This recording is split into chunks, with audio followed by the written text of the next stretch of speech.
Hello, welcome back to the channel. I thought since this is a pretty new channel I'd do a little Q&A slash get to know me. So I asked over on my TikTok, which I'm sure most of you already follow, I asked over there for some questions about van life, about my life, what I do, all of those kind of things. So I thought I'd answer a few questions so you can find out a bit more about who I am and what I'm doing here. So let's get started. So first up we have a question that says, are you in the van full time and how do you work slash finance being on the road? Best of luck with the YouTube channel, I haven't followed, so thanks for following. So in terms of being full-time in the van, I'm not really sure what you would consider as full-time or not full-time. It can be different for a lot of people, but I think when I'm in the UK a lot of the time I am full-time in the van. It works well for me because I'm in a long-distance relationship, and so when I'm in the UK I've got the van to be in, and also because of what I work, so that will answer the second part of the question, but I'll be back to that.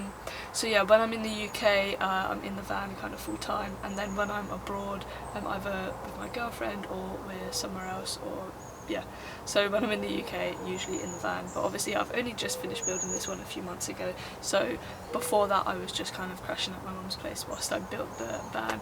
In terms of like financing myself, as I mentioned, I work as a wedding photographer, so that is what I do most of the summer.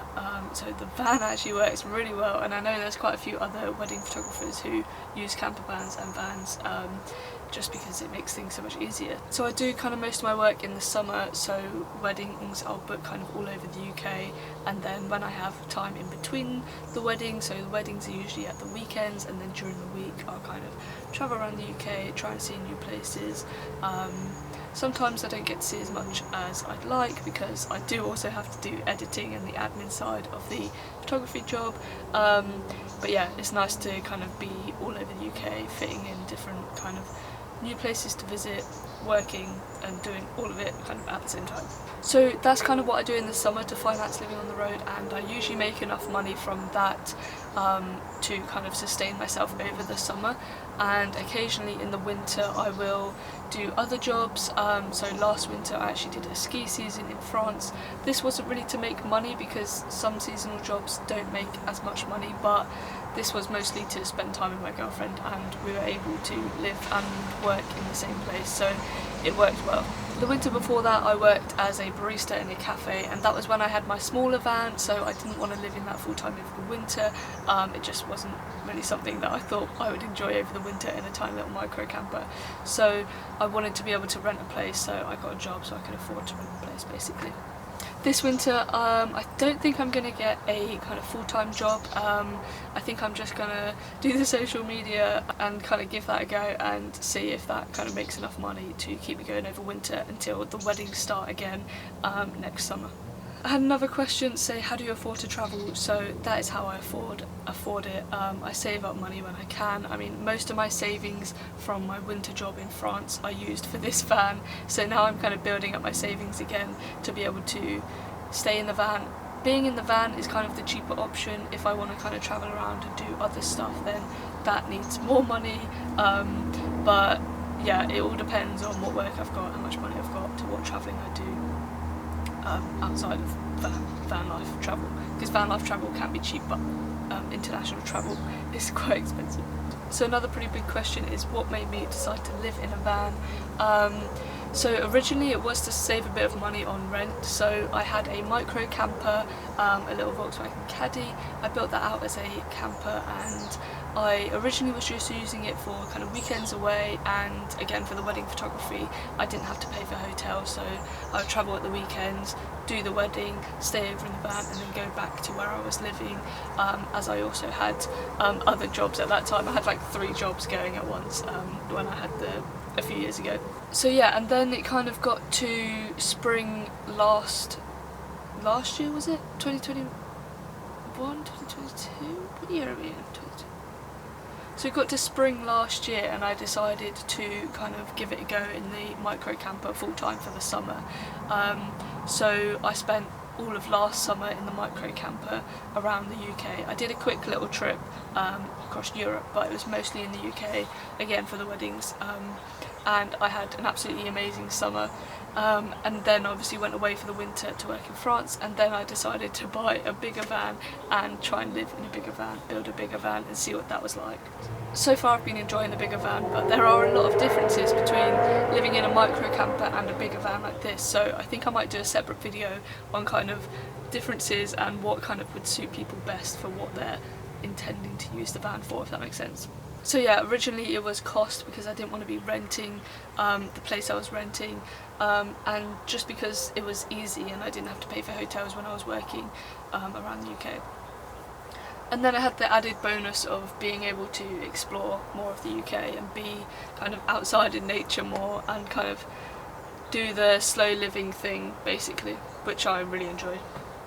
I got another question, well I mean it wasn't really a question, but someone said, make sure to tell everyone you have a twin. I thought I was going bonkers until I saw you both in a video. This is something me and my twin sister both do, kind of TikTok videos, and we both get a lot of questions or comments that say, oh, do you have another account, do you do this or that, and people get really confused and they think we're the same person.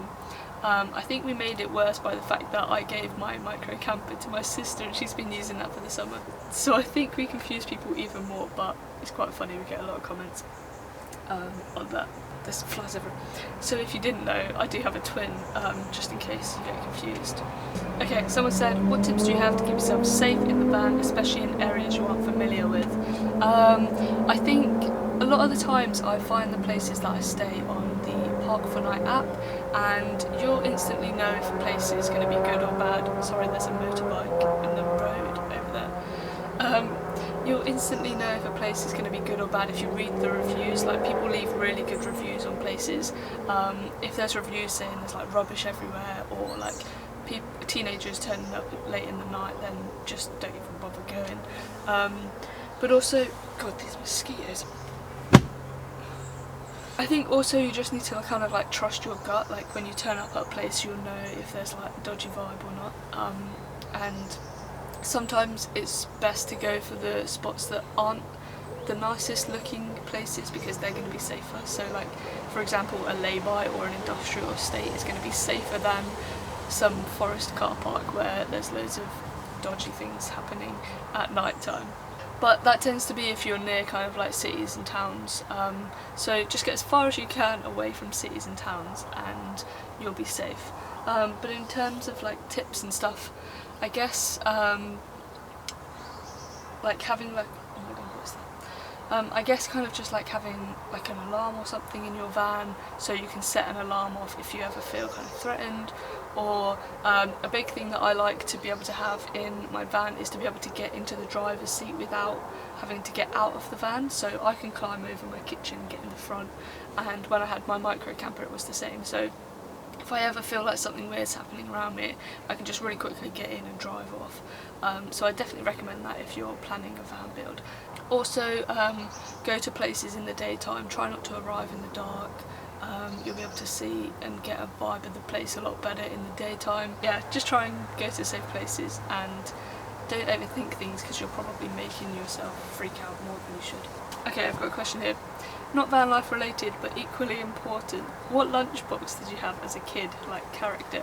I don't know if they mean like the actual physical lunchbox or what food I had in my lunch. Because I don't really remember what kind of actual lunchbox I had. Like if it was like Disney or something like that. I'm trying to think now. All I can picture is one of those lunchboxes with like the little bit at the bottom that you put like an ice pack in, and then a little foldable bit at the top that you unvelcro. But a lot of the time I actually had school dinners at school, so I didn't have a lunchbox all the time. I'm sorry, I don't think that was a very interesting answer for you. I have the worst memory like most of my childhood. Don't remember it, don't know what happened, let alone what lunchbox I had. Question, this was actually a question from my girlfriend on my TikTok. She said, would you consider converting vans as a job? I don't think I would consider it as a full-time job. I already run one business, so running the business of the photography is enough. I don't think I would start a whole business converting vans, but I have had a few people reach out and ask if I would take on a project to like build a van for them, and I think I would consider that like more so just helping someone out in like as a friend, without kind of making loads of profit from it, because something I focus on in the 2 builds that I've done is like keeping things simple to a budget but like still making it look nice. So I think when you're working on simple budget builds, there's not really like, I don't think I could make a living off of it, because I wouldn't want to charge like £20,000. I would want to keep it budget friendly. I'd be keen to kind of do 1 or 2 other builds, just for fun really, and I guess to make the social media content, because that would probably make more money than the actual van itself. So that is it for today. If anyone's got any more questions, do leave a comment below and I'll get back to you, so you can learn a bit more about me. And I hope you're enjoying this content on YouTube.